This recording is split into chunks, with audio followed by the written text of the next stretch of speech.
Hey Ruth, so today I'm here to talk to you guys all about losing weight while breastfeeding. First and foremost, before anything else, I just want to make it clear I'm not telling you that you should lose weight, how to lose weight. I think that's very subjective, and as long as you're doing it in a healthy manner, it's no one else's business. So, with that being said, I also wanted to mention that I am not your healthcare provider. Obviously, you want to consult with them. Also, seeking out additional support like an IBCLC, I will include a link to a search bar down below to find one local to you, because they will be able to work hand in hand with you as you're going through your weight loss journey. They can also come along and help you throughout your breastfeeding journey. I'm just here to kind of give you a little, hey, heads up. These are some things that I learned during my course in becoming a breastfeeding specialist, so I just wanted to share them with you guys. So to start off, and to also state the obvious, not two moms are going to have the same experience. That goes with breastfeeding. It also goes with weight loss. So you're going to hear moms say that they lost weight while breastfeeding, and there's going to be people who say that they didn't lose weight or that they even gained weight. Some women may experience losing weight while breastfeeding without trying or doing anything else, and that is because breastfeeding does require extra calories. Your body is working more, it's going to require more energy, and therefore you'd need a higher caloric intake to meet that energy. So when you have a caloric deficit, meaning you are not consuming the amount of calories that you need to do those bodily functions, then you are going to lose weight. That goes with any time in your life. Even if you're not breastfeeding, if your body needs 2,200 calories a day to function and you're only consuming 1,800, there is going to be some weight loss there because you're not consuming as many calories as your body needs, and therefore it'll use the stores that you have in your own body. So to start off, it's recommended that you lose no more than half a pound to a pound a week, and that is after 4 weeks postpartum. Now, I feel like most doctors would urge you to not try and lose weight until they can check you out at your 6-week postpartum update, which most women have. So I would talk to your doctor to see if that's when they would like you to wait, but that's just what my course had mentioned was the 4 weeks. Also, as far as caloric intake goes, you want to try and balance the activity you're doing with your caloric intake. So I'm going to give you some numbers, but if you're doing strenuous activity, you're obviously going to need more calories to meet that energy threshold. So just try to keep that in mind moving forward. When I do mention these, I believe that these numbers are just based off of an average person, somebody who has an average height, weight, and just an average exercise routine.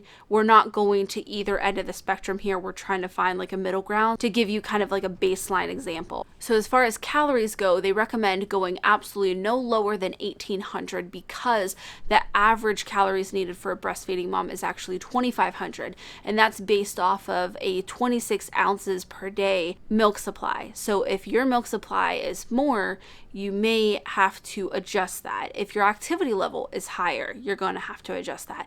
Like I said, balancing your activity with your milk supply, with your caloric intake, just keeping all of those things and trying to level them out to be on an equal playing field, it basically is what they are suggesting. So it is encouraged that you take a multivitamin, and when it comes to moderate exercise, there's no evidence to support that it's going to decrease your supply or your nutrients in the milk. And when it comes to high intensity workouts, they just want you to know that there's a possibility that the lactic acid can build up, and therefore it can change the taste of your milk. So if you notice baby refusing, that could be a reason why. Not a for sure thing. It might not ever even happen to you, but just a little heads up. And when it comes to strenuous activity, which is what they define as 1 hour or more of exercise, then you definitely want to make sure to match your caloric and your water intake, because obviously with having some strenuous activity, you're at a higher chance of being dehydrated if you're not keeping up on your fluid intake, and that could decrease your milk supply. So as far as exercise goes, that is what they covered, and I feel like it's just a balance that they're trying to promote here. They're not saying any one thing is really wrong as long as you're just balancing everything out. So moving into diet, the first thing that I wanted to mention was dehydration. Like I said earlier, can cause a decrease in supply. Now, you might hear some moms talk about how when they started drinking a certain flavor of Gatorade or Body Armor, I know that's really popular, the pink drink at Starbucks, stuff like that, people will swear that it boosted their milk supply. And it probably did, but it's more likely because they were dehydrated, and it's just that they found something that they enjoyed drinking, so they started drinking a lot of it, and they finally got their fluid intake to where it should be. And actually, throughout my entire course, they talked a lot about how too much fluids can actually decrease supply. Just be aware of that, but I wanted to mention the dehydration thing because we are talking about exercise and diet and stuff like that.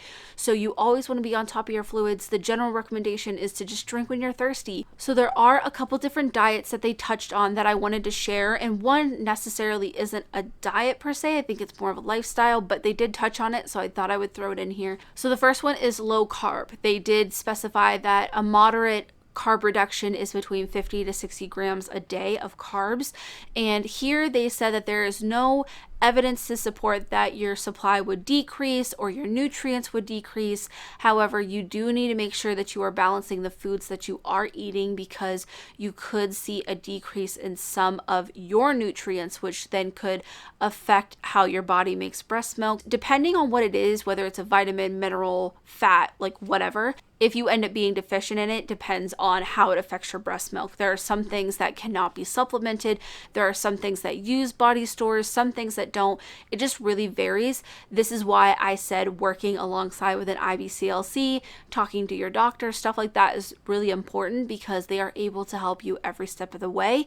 And if you're worried about something, you can turn to them. They did also recommend to keep an eye on change in taste and smell of your breast milk. But as far as the supply and the nutrients, as long as you're balancing everything, shouldn't be a problem. The next one is the one that I said I don't really think is a diet.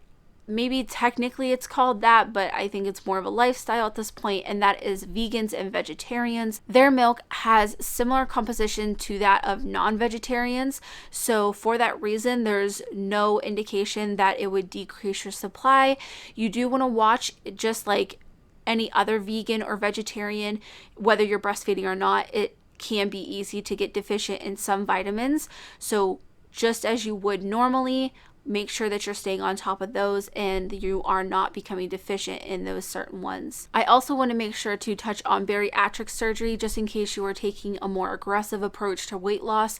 I would definitely recommend getting in touch with an IBCLC, just because there are different implications that can arise if you're having bariatric surgery while breastfeeding.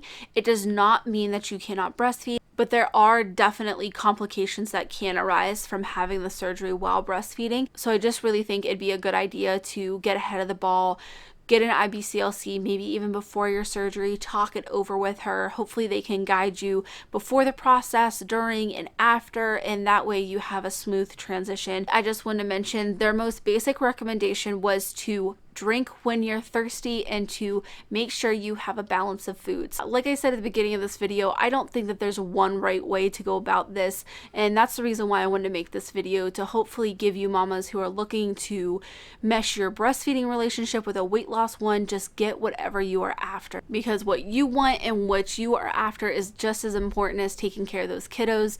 You cannot pour from an empty cup. That is something motherhood has taught me over and over again. So if this fills your cup, go after it. And I hope that you all do super well. If you have any questions, leave them down in the comments below. I'll do my best to answer them. If you enjoyed the video, make sure to give it a thumbs up. And as always, thanks for watching.